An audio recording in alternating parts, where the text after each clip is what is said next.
And what are scale?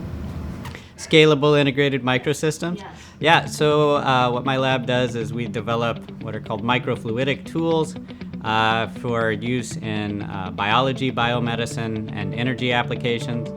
So microfluidics, as the name suggests, is sort of an incorporation of very small volumes of liquid into devices. And we do a couple of special things in those devices. So we also incorporate both electrical and acoustic fields into the devices for various uses, primarily putting ultrasound acoustic fields into microfluidic devices so that we can move around fluids and particles in those fluids, typically biological cells. So they're very responsive to that type of field.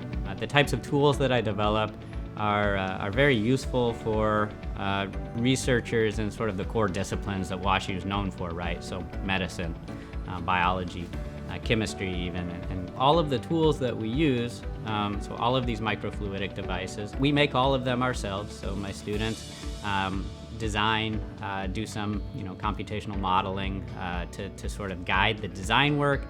They then move into a clean room and microfabricate all aspects of the device, so from the electrodes to the microchannels, using glass, silicon, metal. WashU is a perfect fit for the type of research that I do, to find collaborators, and not just the fit in terms of the overall research profile, but I would say the culture here is also very supportive of these types of collaborative activities.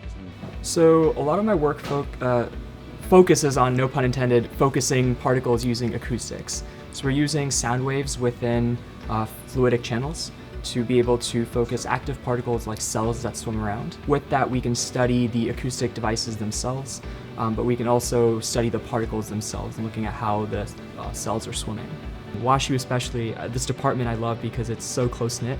It feels like everyone knows everyone, and the support's there wherever you go. So one of the biggest benefits I've noticed coming here to McKelvey is the quality of the facilities. The buildings are new. All of our lab equipment's really nice.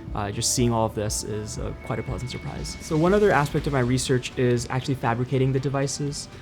We work over in the clean room to kind of go through a microfabrication process to make all the devices that we use in our lab. It's a process which we can create really small, tiny channels within glass or silicon, and attach that to piezoelectric devices so that we can actually induce the acoustic effects within whatever small channels we want. My PhD project focuses on developing tools that would help us study these bacteria that can use solid surfaces as electron donors through a process called extracellular electron uptake.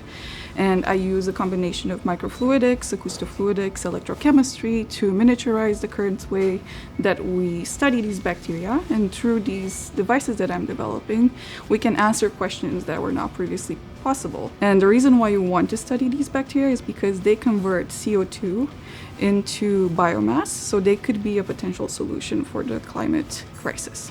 We're working on a levitator, so we're using acoustic waves to levitate small objects, and it's these sound waves, and they work at certain frequencies to create these nodes of zero pressure, and that's where we can get these particles to levitate, and our goal is to eventually levitate water droplets and then watch them evaporate.